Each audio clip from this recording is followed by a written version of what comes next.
اسلام دیکھنا ہے تو عدالتوں میں جاؤ، اسلام دیکھنا ہے تو بازاروں میں جاؤ، اسلام دیکھنا ہے تو جہاں معاشرے کی حیا ہے وہاں جا کر اسلام کو دیکھو۔ اسی لیے میں کہا کرتا ہوں کہ صرف اسلامی تجارت چھاپ دینا اور اسلامی معاشرے کتابیں لکھ دینا یہ ہرگز کافی نہیں ہے۔ میں نے بات ہی سے شروع کی تھی کہ مسلمان کی نقل و حرکت عملی دین کے ساتھ ہو، اس کا کوئی متبادل نہیں ہے۔ کوئی کتاب، کوئی اخبار، کوئی چینل اس کا متبادل نہیں ہے، کیونکہ عمل کی مشین صرف انسان ہے، اس کا کوئی متبادل دنیا میں اللہ نے بنایا نہیں ہے۔ اللہ نے بنایا نہیں ہے کوئی متبادل۔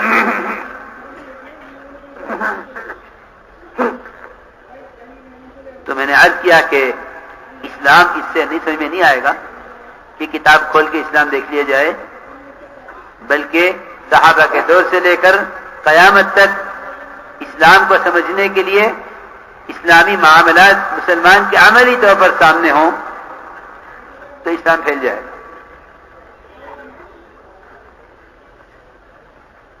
اس لیے میں کہا کرتا ہوں کہ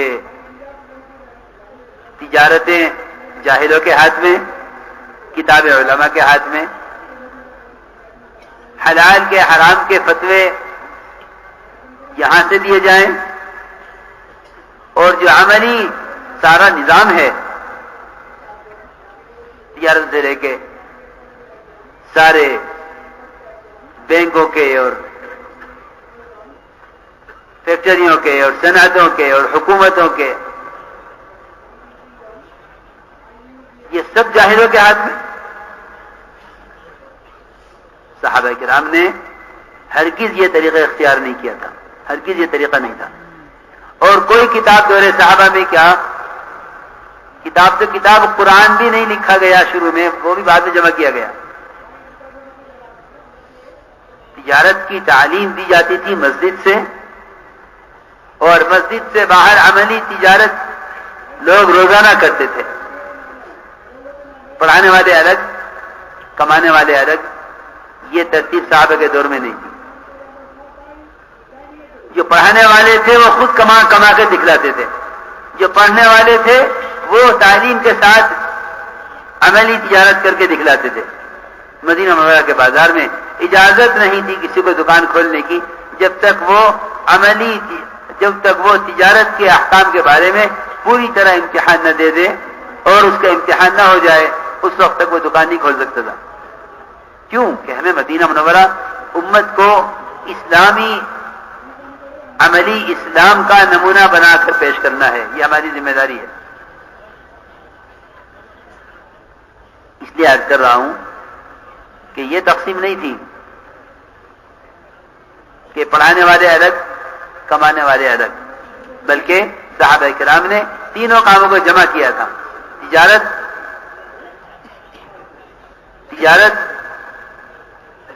اور کسب، کمانا، یہ دونوں کام صحابہ نے دعوت کے ساتھ کیے ہیں۔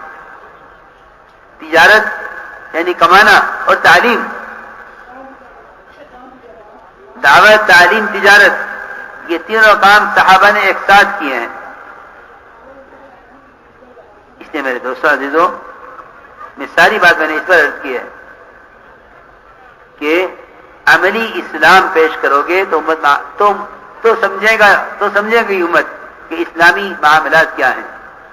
چنانچہ فیصلہ دے دیا جج نے کہ مومنین آپ کو زرہ نہیں مل سکتی۔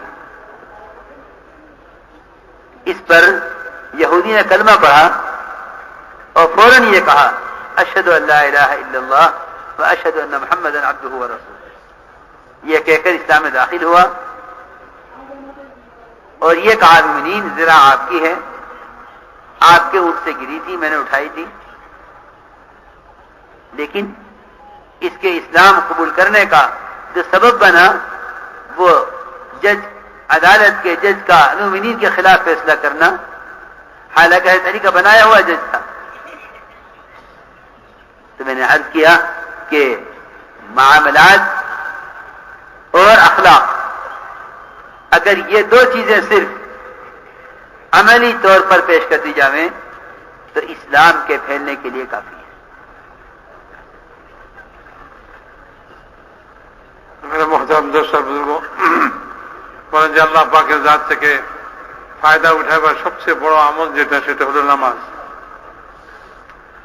নামাজ এমন একটা আমল যেটার দ্বারা আল্লাহ তাআলা থেকে ফায়দা হাসিল করা যায়। কিন্তু নামাজের জন্য নামাজকে বানাইতে হবে। নামাজ যে সমস্ত জিনিসের দ্বারা বনে তার মধ্যে একটা হলো পবিত্রতা হাসিল করা, তাহারত হাসিল করা। পবিত্রতা ছাড়া, তাহারত ছাড়া নামাজ হয়ই না। তো নামাজ বানাইতে হলে তো মানুষকে তাহারত হাসিল করতে হবে, মানুষকে পবিত্রতা হাসিল করতে হবে। মানুষ ওযু করে, গোসল করে, ওযু গোসল করে পবিত্রতা হাসিল করে। তো মেরে মহতারাম দোস্ত, বলেন যে এটাও এক পবিত্রতা, এটাও জরুরি। মানুষ জাহিরি ভাবে, বাহ্যিক ভাবে সে তার শরীরকে পাক করে, পবিত্র করে। আরেকটা হলো যে মানুষ শরীরের উপরটাকে তো পাক করছে, কিন্তু ভিতরটাকে পাক করে নাই। ভিতরও পাক করা লাগবে। নামাজকে বানাইবার জন্য তার ভিতরও পাক করা লাগবে। ভিতরে কি আছে? বলে যে ভিতরে তার রোগ রেশার মধ্যে যে রক্ত চলাচল করতেছে, এই রক্তটাকেও পাক পবিত্র করতে হবে। রক্ত কেমনে পাক পবিত্র করবে? বলে যে রক্ত পাক পবিত্র হবে তার কামাইয়ের মাধ্যমে। যদি সে হালাল কামাই করে আর হালাল খাদ্য খায়, তো ওইটার দ্বারা যে রক্তটা তৈরি হবে, ওই রক্তটা হবে পাক পবিত্র রক্ত।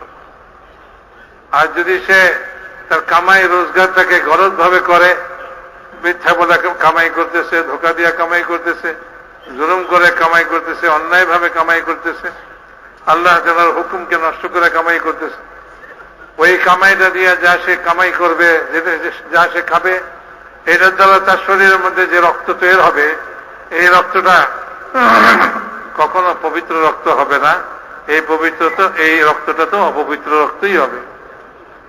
মানুষ বাহিরের অঙ্গ প্রত্যঙ্গকে সে পানি দ্বারা ধুয়ে নেয়, এইটা যেমন তার পবিত্রতা অর্জন করা। ওলামায়ে কেরাম বলে রক্তকে পাক করা, রক্ত পাক রাখা, এইটাও জাহিরি পবিত্রতার মধ্যে শামিল। এটাও মানুষের জাহিরি পবিত্রতা। এটা কোনো ভিতরগত পবিত্রতা না, জাহিরি পবিত্রতা। এই জন্য মানুষকে যদি নামাজ বানাইতে হয়, যে নামাজ দ্বারা সে আল্লাহর কাছ থেকে নিবে, আর যে নামাজ তাকে খারাপ কাজ থেকে, অন্যায় কাজ থেকে, শরীয়ত বিরোধী কাজ থেকে যে নামাজ তাকে বিরত রাখবে, নামাজই বিরত রাখবে, নামাজ তাকে বাঁচাবে। যদি এরকম নামাজ সে বানাইতে চায়, তো এটার জন্য তাকে যেমন পানি দিয়া জাহিরি অঙ্গ প্রত্যঙ্গকে, বাহ্যিক অঙ্গ প্রত্যঙ্গকে ধুয়ে সে পবিত্রতা হাসিল করে, এমনি ভাবে তার কামাইকে, তার মুআমালাকে, এটাকে সে হালাল করে করতে হবে, এটাকে শুদ্ধ করতে হবে, যাতে এটা দিয়া যা সে শরীরের মধ্যে শক্তি অর্জন করবে, রক্ত তৈরি করবে, এই রক্তটাও যাতে পবিত্র হয়। যতক্ষণ এই রক্ত পবিত্র না হয়েছে, ততক্ষণ তার এই নামাজে কোনো শক্তিই নেই। মানুষ মনে করে কথা যে ইবাদত দিয়া সে তার মুআমালাতকে, দ্বীনের বাকি অংশগুলিকে ঠিক করবে। যদি ইবাদত ঠিক হয়ে যায়, তাহলে তার মুআমালাত ঠিক হয়ে যাবে। পরে বলেন যে ভাই হযরত ইউসুফ সাহেব রাহমাতুল্লাহ আলাইহি বলতেন এই কথা যে মানুষের আল্লাহ তাআলার হক আদায় করা আর মখলুকের হককে নষ্ট করা, মখলুকের হককে ওই মুআমালাতের লাইনে সে নষ্ট করছে, এটার দ্বারা আল্লাহ পাকের পক্ষ থেকে যে আযাব, যে বিপদ তার উপরে আসবে, এটা আল্লাহ তাআলার হক আদায় করার দ্বারা সে দূর করতে পারবে না। কথাটা বুঝে আসলো কিনা জানি না, আর একটু চিন্তা করে শুনলে বুঝে আসবে। একজনে নামাজ পড়ে, আরেকজনের হক নষ্ট করে, মানুষের হক নষ্ট করে। তো তো যখন মানুষের হক নষ্ট করার দ্বারা যে আযাব তার উপরে আসবে, এই আযাবকে সে এই নামাজ দিয়া কখনোই ফিরে দিতে পারবে না, কখনোই দূর করতে পারবে না। নামাজ তো আল্লাহর হক, ইবাদত আল্লাহ তাআলার হক, আল্লাহর হক সে আদায় করে, কিন্তু মখলুকের হককে সে নষ্ট করে। মখলুকের হককে নষ্ট করার কারণে যে আযাব তার জন্য আসবে, এই আযাবকে সে আল্লাহর হক আদায় করার দ্বারা কখনোই দূর করতে পারবে না। নামাজ পড়া কখনোই মুসিবত দূর হবে না, যে মুসিবত মানুষের হক নষ্ট করার কারণে আল্লাহ তার উপরে নাজিল করবেন। এখন সে নামাজ পড়তেছে উযু করে, সে নামাজ পড়া খুব লম্বা দোয়া করে সে তার মুসিবতকে দূর করতে চায়, দোয়া দরুদ পড়ে সে তার মুসিবতকে দূর করতে চায়, জিকির করে আল্লাহর সে তার মুসিবতকে দূর করতে চায়, অথচ সে মখলুকের হককে নষ্ট করছে। ওই মখলুকের হককে নষ্ট করার কারণে যে বিপদ তার উপরে আসতেছে আল্লাহ পাকের পক্ষ থেকে, এইটা কোন জিকির দিয়া, কোন নামাজ দিয়া, কোন ইবাদত দিয়া কখনোই সে দূর করতে পারবে না। এই জন্য মেরে মহতারাম দোস্তা বুজুর্গ বলে যে ইবাদত দিয়া তার কামাই রোজগার ঠিক হবে না, তার লেনদেন ঠিক হবে না, তার মুআশারাত ঠিক হবে না, তার আখলাক ঠিক হবে না। মেরে মহতারাম দোস্তা বুজুর্গ যখন সে তার মুআমালাতকে ঠিক করবে, তার আখলাককে ঠিক করবে, তখন তার নামাজটাও ঠিক হয়ে যাবে। বিষয়টা হলো উল্টা, আমরা বুঝছি উল্টা। আমরা মনে করছি মুআমালাত, কামাই রোজগার এগুলি ঠিক হয়ে যাবে, নামাজ পড়তে পড়তে আস্তে আস্তে মুসল্লি হয়ে যাব, আস্তে আস্তে তার কামাই রোজগার ঠিক হয়ে যাব। না, কখনো ঠিক হবে না। তার তো নামাজ হয়ই নাই এখন পর্যন্ত, যতক্ষণ তার মুআমালাত ঠিক হয় নাই, কামাই রোজগার ঠিক হয় নাই। যখন তার কামাই রোজগার ঠিক হবে তখন সে না তার নামাজ হবে। তো তার নামাজই তো হয় নাই, মুআমালাত কেমনে ঠিক হবে? এই জন্য মেরে মহতারাম দোস্ত বুজুর্গ, আজ উম্মত তাদের মুআমালাতকে নষ্ট করে রাখছে, তাদের মুআশারাতকে নষ্ট করে রাখছে। ঘরানা জিন্দেগি, সামাজিক জিন্দেগি, মানুষের সঙ্গে আচার আচরণ, এগুলিকে সে নষ্ট করে রাখছে, তার আখলাককে সে নষ্ট করে রাখছে। মেরে মহতারাম দোস্ত বুজুর্গ, আর সে চাইতেছে যে মানুষ ইসলামে দাখিল হোক। মানুষ ইসলামে কি করে দাখিল হবে? বলে যে মানুষ ইসলামে দাখিল হওয়ার জন্য মানুষের মুআমালা আর মানুষের আখলাক দেখা হবে। মানে মানুষের মুআশারা দেখে না। মানুষের মুআশারা তো তখন দেখে যখন সে মুআশারায় প্রবেশ করে।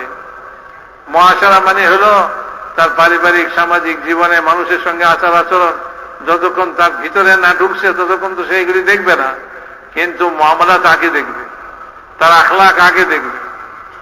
তার মুআমালাত যখন নষ্ট হবে, তো মেরে মহতারাম দোস্ত বুজুর্গ, অন্যরা ইসলামের মধ্যে কখনোই প্রবেশ করবে না।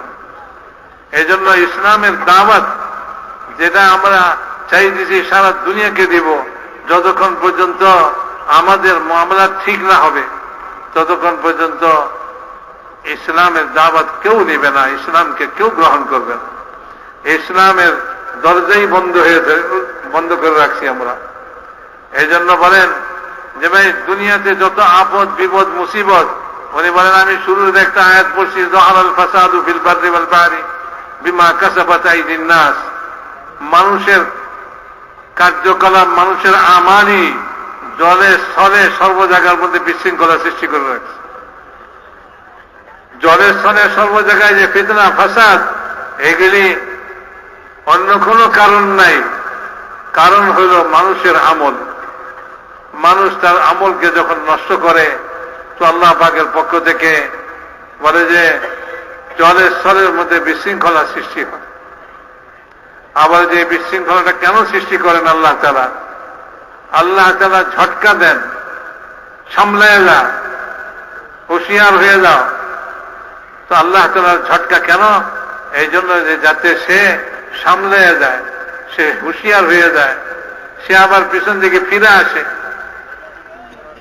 মুআমালাতের খারাপির কারণে, মুআশারাতের খারাপির কারণে, আখলাক এটার খারাপির কারণে যে সমস্ত আপদ বিপদ আজ উম্মতের উপরে, তো এই সমস্ত আপদ বিপদ মেরে মহতারাম দোস্ত আর কোনো কারণ নাই। হাতিয়ার কম সেজন্য নয়, টাকা পয়সা কম সেজন্য নয়, ব্যবসা বাণিজ্য চলে না সেজন্য নয়, রাজত্ব পাই নেই সেজন্য নয়, দুনিয়ার কোন জিনিসের অভাবের কারণে নয়, মানুষের মুআমালাত, মানুষের আখলাক এটা নষ্ট হওয়ার কারণে আজ এই সমস্ত বিপদ আপদ এই উম্মতের উপরে চলতেছে।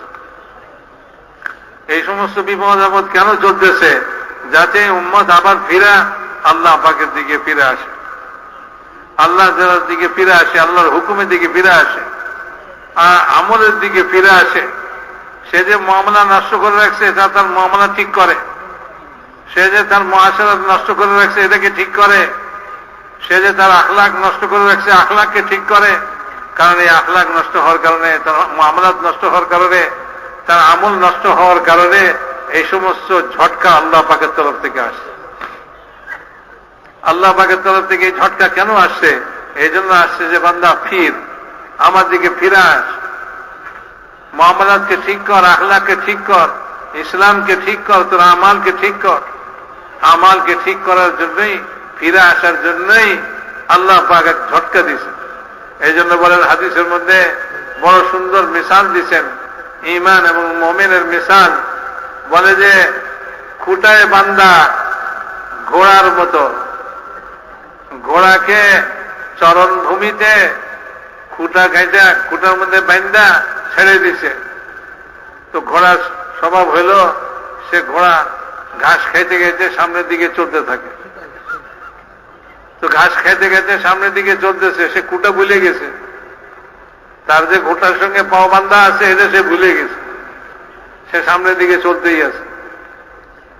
তো বলে চলতে চলতে যখন রশিদের টান পড়ছে এইবার খুঁটার কথা মনে হয়েছে, ওহো আমি তো খুঁটার সঙ্গে বান্ধা। তো সে আবার ওইখান থেকে খুঁটার দিকে আসে। তো মেয়ের মহতরম দোস্ত মুমিন মুসলমান বলে যে তার আমালের খারাপের কারণে দুনিয়াতে যত রকম বিপদ আপদ মুসিবত সে দেখে, তো এই সমস্ত মুসিবত দেখা সে একথা স্মরণ করে, ওহো আমি তো ঈমানওয়ালা, আমি তো ইসলামওয়ালা, আমার তো এটাকে ঠিক করতে হবে, ওটা ঠিক করতে হবে। এই জন্য মেরে মহতারাম দোস্ত বুজুর্গ, মুআমালাতের লাইনে যখন এই উম্মত তার কামাই রোজগার, তার লেনদেন মানুষের সঙ্গে, আর তার আখলাকের লাইনে যখন সে মানুষের সঙ্গে উত্তম আখলাক, উত্তম চরিত্রের ব্যবহার সে করবে, বলে যে অমুসলমান ইসলামের মধ্যে দাখিল হবে। মানে বলেন যে এর ঘটনা হলো এই যে হযরত আলী রাদিয়াল্লাহু তাআলা আনহু আমিরুল মুমিনিন, বলে যে উনি দেখলেন বাজারে এক ইহুদি ওনার হারায়া যাওয়া বর্মটা, যুদ্ধের পোশাক, লোহার বর্ম, এটা হারায় গেছে। তো এটা এক ইহুদি বাজারের মধ্যে বিক্রি করতেছে। উনি আমিরুল মুমিনিন, উনি যায় ইহুদিকে ধরছে, বলে এই বর্মটা আমার। ইহুদি কয় আপনার কি? এই বর্মটা আমার। আর দুইজনের মধ্যে ঝগড়া লেগে গেছে, এ কয় আমার, উনি কয় আমার। তখন আলী রাদিয়াল্লাহু তাআলা বলেন যে এই ঝগড়ার মীমাংসা যেটা, এটা চলো বিচারকের কাছে চলো, জজের কাছে চলো, জজ এটার বিচার করে দিবে, হাকিম এটার বিচার করে দিবে। হাকিম কে? বলে হাকিম হল আমিরুল মুমিনিনের বানানো হাকিম, কাজী সুরায়, কাজী সাহেবের কাছে চলো। তো কাজী সাহেব বিচার করে দিবে, এই বর্ম তোমার না, এই বর্ম আমার। দুইজনে উপস্থিত হয়েছে। কাজী সুরায় যখন দেখলেন আমিরুল মুমিনিন স্বয়ং কোর্টে হাজির হয়ে গেছে, তাড়াতাড়ি নিজের কুরসি থেকে নাইমা আমিরুল মুমিনিনকে কুরসির মধ্যে বসাইছে, চেয়ারের মধ্যে বসাইছে। বলে আমিরুল মুমিনিন কি ব্যাপার, কি হুকুম? সম্মান করতেছে, নিজে নিচে বসে। আর আলী রাদিয়াল্লাহু তাআলা বলতেছেন যে আমার মধ্যে আর এই ব্যক্তির মধ্যে, ইহুদি ব্যক্তির মধ্যে এই বর্মটা নিয়ে ঝগড়া। সে বলে তার, আমি বলি আমার। আর আপনি বিচার করে দেন এটা কার? তো কাজী বলতেছে আমিরুল মুমিনিন, এটা যদি আপনি পাইতে হয় তাহলে তো আপনাকে সাক্ষী পেশ করতে হবে যে এই বর্মটা আপনার, এটা সাক্ষী আনতে হবে। মানে আমার গোলাম সাক্ষী দিবে। বলে গোলামের সাক্ষী মনিবের পক্ষে গ্রহণযোগ্য না। বলে আচ্ছা, তা আমার ছেলে যে জান্নাতে সমস্ত যুবকদের সর্দার হবে রাসূলুল্লাহ সাল্লাল্লাহু আলাইহি ওয়াসাল্লাম বলে গেছেন, সে সাক্ষী দিবে। তো কাজী সাহেব বলতেছে, আপনার কাছ থেকে এই হাদিস শোনা যে ছেলের সাক্ষী বাপের পক্ষে গ্রহণযোগ্য হয় না, কাজে আপনার ছেলের সাক্ষী আপনার পক্ষে এটা তো গ্রহণযোগ্য হবে না। আপনাদের কাছ থেকে শোনা হাদিস, তো কাজে আপনার ছেলের সাক্ষীও গ্রহণযোগ্য না। তো ছেলের সাক্ষীও গ্রহণযোগ্য নয়, গোলামের সাক্ষীও গ্রহণযোগ্য নয়, তাইলে বলে এটা তো ওই ইহুদিই নিবে, ইহুদির পক্ষে ফায়সালা করে দিবে। তো মেরে মোহতারাম দোস্তা বুজুর্গ, বলে যে ইহুদির পক্ষে ফয়সলা হয়ে গেল, ইহুদি এলো আর বর্ম লয়ে দিল, আর আলী রাদিয়াল্লাহু তাআলা আনহু উনি পাইলেন না। আর এই ইহুদি সে যখন এই ফয়সলা দেখলো, এই ফয়সলা দেখে সে কালেমায়ে শাহাদাত পড়ে ইসলাম কবুল করতেছে। তো এখানে কি ছিল, কি জিনিসটা ছিল? বলে এখানে তো এই মুআমালাই ছিল, যে মুআমালা লেনদেন, এখানে জুলুম নাই, এখানে অন্যায় নাই, এখানে অত্যাচার নাই, এখানে নিজের ক্ষমতা দেখানি নাই। মেরে মোহতারাম দোস্ত বুজুর্গ, এখানে ইসলামের সৌন্দর্য যখন এখানে দেখছে মুআমালাতের লাইনে, কামাই রোজগারের লাইনে, তো মেরে মোহতারাম দোস্ত বুজুর্গ বলে যে এটাকে দেখছে যখন, তো সে কলমা পড়তে বাধ্য হয়ে গেছে, কলমা পড়ে ইসলামের মধ্যে দাখিল হয়ে গেছে। তো এই জন্য উনি বলেন যে ভাই, নামাজ যে শুদ্ধ করব, নামাজটাকে যে বানাইবো আমি, এটার জন্য আমার কামাই রোজগার, আমার লেনদেন, এটাকে ঠিক করতে হবে। আমরা যে লোকমা কামাইয়া খাই, আমরা খুব মামুলি আর সাধারণ মনে করি, একটা লোকমাই তো খাইতেছি।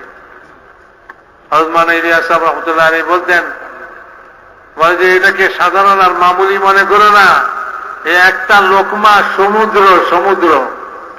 যে লোকমা তুমি তোমার পেটে ঢুকাইতেছ, এটা মনে করো সমুদ্র, আর তোমার মাথার যত চিন্তাধারা এগুলি হইল ওই সমুদ্রের মুক্তা। তো যেমন তোমার সমুদ্রের পানি তেমন মুক্তা। যখন তোমার পানি নষ্ট, পানি সমুদ্রের পানি যখন নষ্ট, তো এটার মুক্তাও ওইরকমই হবে। আর যদি সমুদ্রের পানি স্বচ্ছ হয়, তো এটার মুক্তাও ওইরকমই হবে। তো তোমার পেটের মধ্যে যে লোকমা ঢুকাইছ, এই লোকমা তো হইল সমুদ্র, আর তোমার মাথার যে চিন্তা ভাবনা, বলে যে এগুলি তো ওই সমুদ্র থেকেই সৃষ্টি হবে। তো যেমন লোকমা হবে, যেমন সমুদ্র হবে, তেমন চিন্তা ভাবনা হবে, তেমন চিন্তাধারা হবে। মেরে মোহতারাম দোস্ত বুজুর্গ, বলে যে যতক্ষণ আমরা আমাদের কামাই রোজগার এবং আমাদের আখলাককে ঠিক না করছি, ততক্ষণ পর্যন্ত ইসলাম দুনিয়াতে ছড়াইতে পারে না।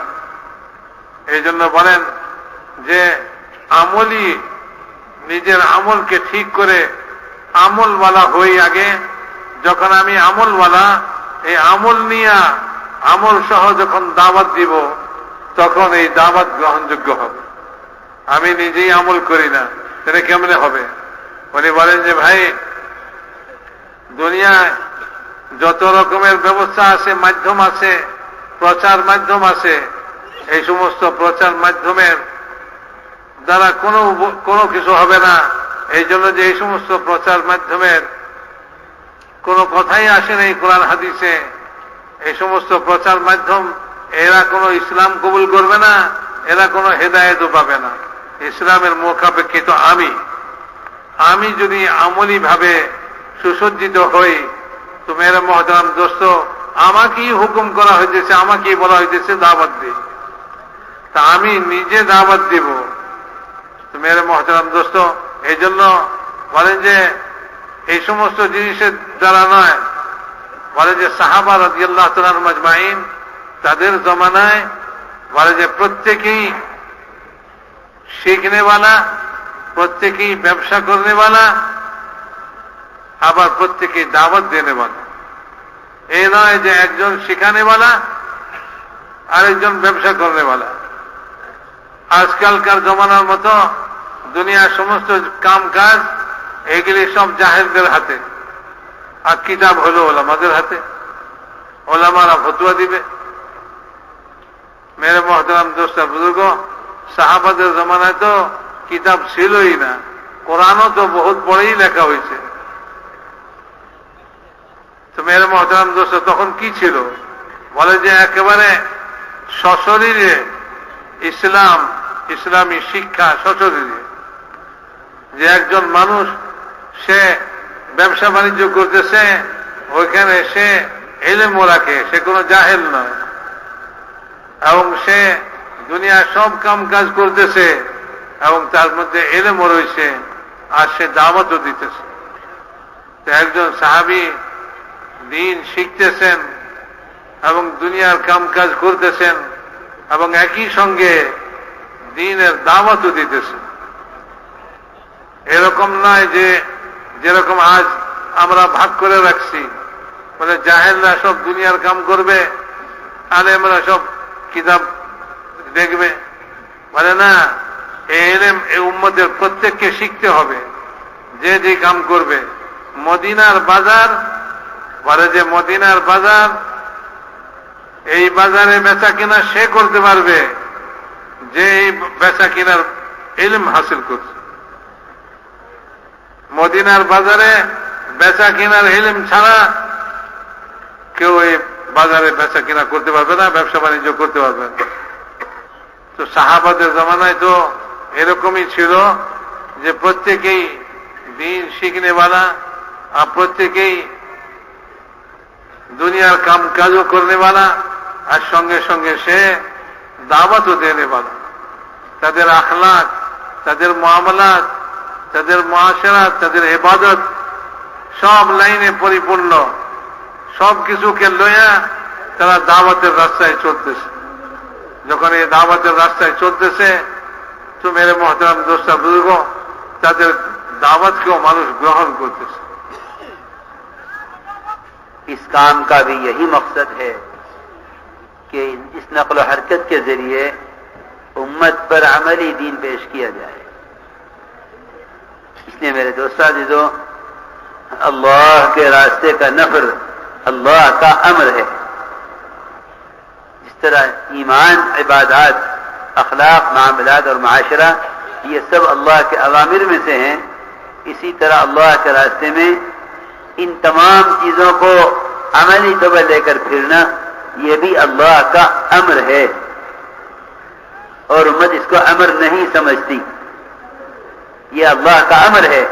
इनफिरू, अल्लाह के रास्ते में निकलो, हल्के हो या बोझल, तंगी हो या फराखी, सेहत हो या बीमारी, अमन हो या खौफ, गम हो या खुशी। ऐसा मानते थे साहबा ने कोई हाल नहीं छोड़ा जिस हाल में अल्लाह के रास्ते में न निकले हों। इसलिए मेरे दोस्तों अज़ीज़ों, ये इस रास्ते की नक़्ल हरकत मैंने अर्ज किया कि अल्लाह का अमर है, और ये अमर बेएतबार उम्मत के है, बेएतबार जमात के नहीं है, बेएतबार उम्मत के है। 100% सहाबा नक़्ल हरकत पर कायम थे। उम्मत की नक़्ल हरकत जारी पानी की तरह है, जो पानी को पाक रखती है और पाक करती है।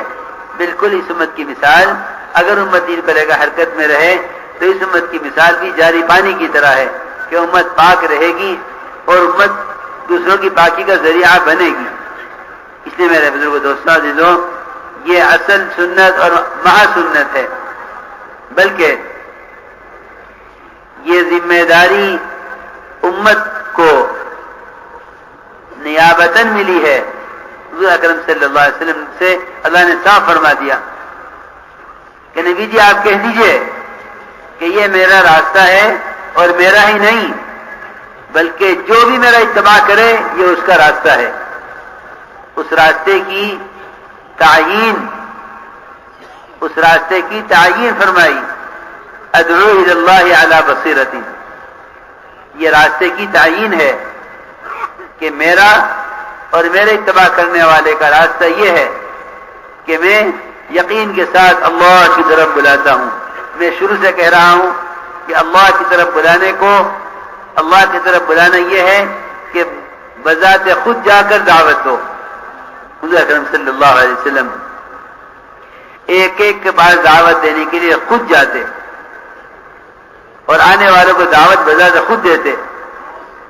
اس لیے میرے دوستوں عزیزوں، حضور اکرم صلی اللہ علیہ وسلم کی انفرادی دعوت کے واقعات زیادہ پڑھا کرو. آپ صلی اللہ علیہ وسلم کیوں؟ اس لیے کہ اللہ رب العزت کی غیبی نصرتیں وہ انفرادی دعوت کے ساتھ ہیں. آپ نے ایک ایسا دیہاتی جو گھر کی طرف جا رہا تھا، فرمایا کہاں جا رہے ہو؟ اس نے عرض کیا اپنے گھر والوں کے پاس جا رہا ہوں.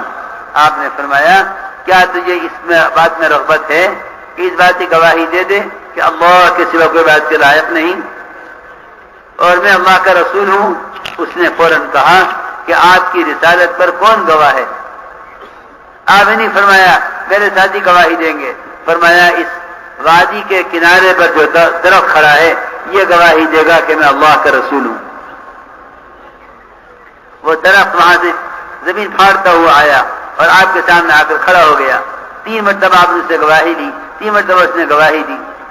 اس میں عرض کر رہا تھا کہ یہ جو غیبی نصرتیں ہیں، یہ غیبی نصرتیں ہیں جو امت کے اسلام میں داخل ہونے کا ذریعہ بنا کرتی تھی، یہ غیبی نصرتیں انفرادی دعوت کے ساتھ ہیں کہ آپ صلی اللہ علیہ وسلم امت کے لیے طالب تھے اور امت مطلوب تھی. اس امت کا ہر فرد امت کے لیے طالب ہے، امت مطلوب ہے.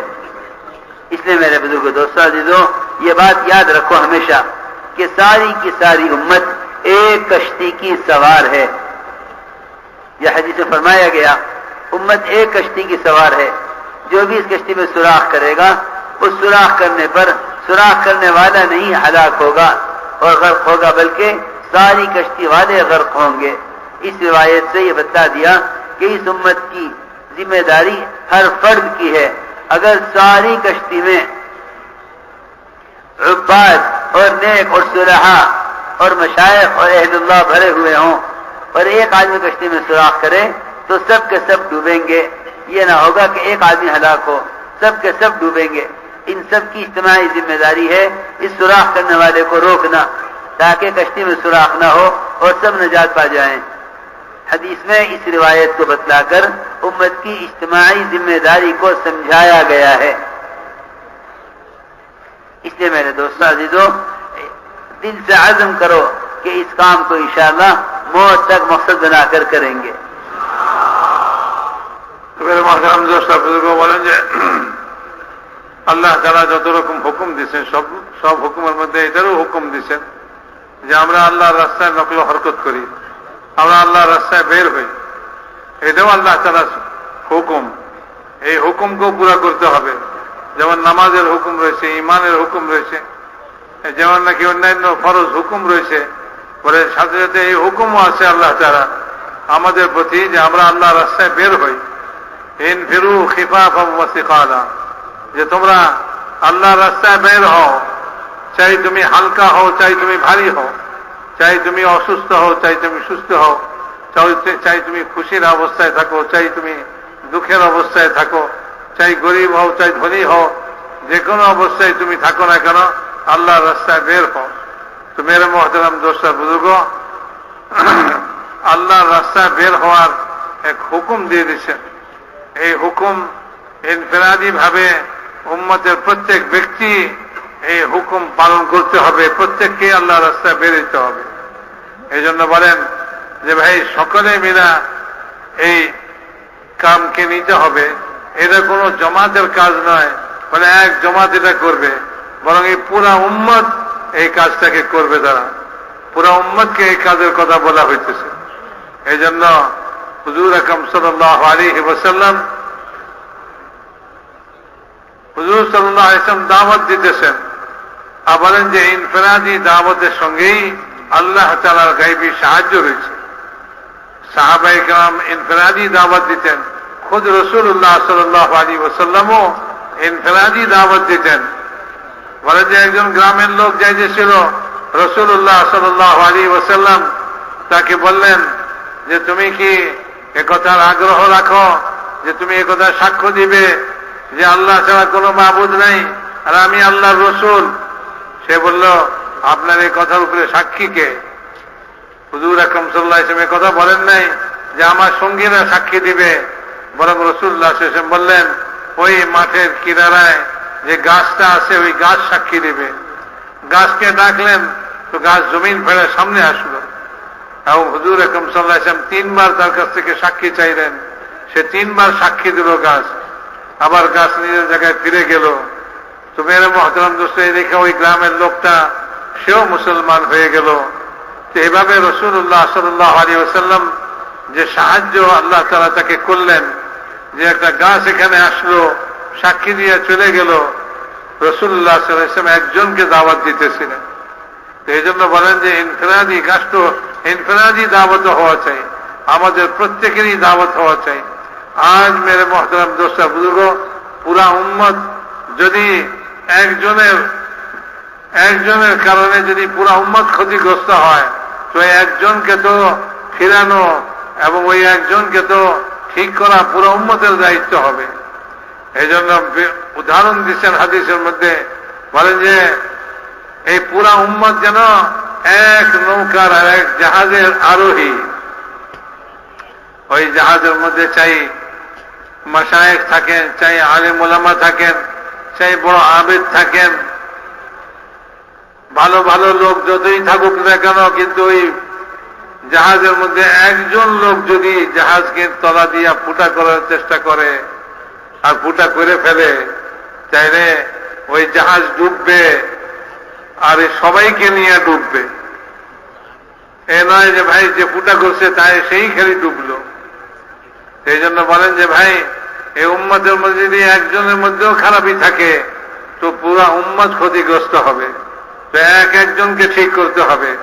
এই জন্য বলছেন, বলে যে হুকুমই দিয়েছেন যে বের হও আল্লাহর রাস্তায়, চলো আল্লাহর রাস্তায়। তো আল্লাহর রাস্তায় নকল হরকতের বড় হুকুম রয়েছে আল্লাহ পাকের পক্ষ থেকে।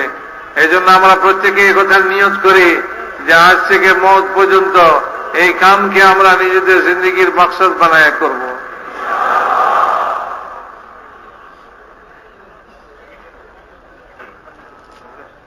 मेरे दोस्तों अजीजों, इतना बड़ा मजमा आया हुआ है जिसमें मैं समझता हूं कि अक्सर मजमा वक्त लगाया हुआ है। इस पूरे मजमे को वसूल करना और इनकी तश्कीलें करना सब पुरानों की जिम्मेदारी है। इस मजमे पर मेहनत की जाए, रात भर दिन भर। अभी हमारे पास वक्त है और तश्कील में ताउन किया जाए। जितने भी इस पूरे मजमे में 4-4 माह लगाए हुआ अमला है, ये तो नकद फैसला कर ले कि हमें इस दीन और दावत को लेकर मुल्कों में जहां भेज दिया जाए, जितने खर्च पर भेज दिया जाए, इसके लिए हम तैयार हैं। 4-4 माह लगाए हुए इस पूरे मजमे में जितने लोग हैं वो सब ये फैसला करें कि अब तक की गफलत को अल्लाह माफ फरमाए, सारी उम्मत को जहन्नम से बचाना और सारी उम्मत को जन्नत के रास्ते पर लाना, ये इसी उम्मत की जिम्मेदारी है। इसलिए सबसे पहला मुतालबा हमारा आपसे ये है कि तश्कील में ताउन करें और नए आने वाले मजमे को अल्लाह के रास्ते में निकलने पर और पुराना 4 माह लगाया हुआ जितना भी अमला इस पूरे मजमे में है, पूरे पिंडाल में है, ये बैरून के 5-5 महीने के लिए इरादे फरमाए। তোমাদের যে ভাই মানে আমার তো মনে হচ্ছে যে এই বিশাল ময়দানের মধ্যে প্যান্ডেলের নিচে বেশিরভাগ সাথী 4 মাস লাগানে বালাই হবেন, আর এর মধ্যে হয়তো নতুন সাথীও আছেন 4 মাস এখনো লাগে নাই। তো যাদের 4 মাস লাগছে আমরা তো 4 মাস লাগাই ফেলছি। এখন আমাদেরকে একথা নিয়ত করতে হবে যে পুরা মজমাকে আমরা তশকিল করব এবং পুরা মজমাকে আমরা তৈরি করব আল্লাহ রাস্তায় বের করার জন্য। এবং এই ব্যাপারে একে অপরকে সাহায্য করব, সহযোগিতা করব। এবং আমাদের কাছে এখনো সময় বাকি আছে। আমাদের রাত দিনের মেহনত এটাই হওয়া চাই যে আমরা একে অপরকে তৈরি করতেছি, আল্লাহ রাস্তায় বের হওয়ার জন্য একে অপরকে তৈরি করতেছি। আর যারা 4 মাস আমরা পুরানো আগে লাগাইছি, তো এই বিশাল মজমা আমাদের এখান থেকে তো আমাদের একথা নিয়ত করা চাই যে আমরা সারা আলমকে সামনে রেখে 5 মাসের জন্য বিদেশে সফরের জন্য আমরা তৈরি হব। এই পর্যন্ত গাফলাত এবং এই পর্যন্ত আমাদের যে অলসতা হয়েছে, এটার জন্য আল্লাহ তাআলার কাছে আমরা মাফি চাই। আর সামনের জন্য তো আমরা এখান থেকে আমরা নিয়ত করি যে আমরা ইনশাআল্লাহ 4 মাস আমার দেশে হয়ে গেছে, এখন বিদেশের জন্য 5 মাসের জন্য আমি যেদিকে আমাকে পাঠাইয়া দেয় আমি সেদিকে যাওয়ার জন্য তৈরি আছি। এভাবে বিদেশের জন্য আমরা তশকিল করি, পুরা মজমা আমরা তশকিলের মধ্যে রাখি।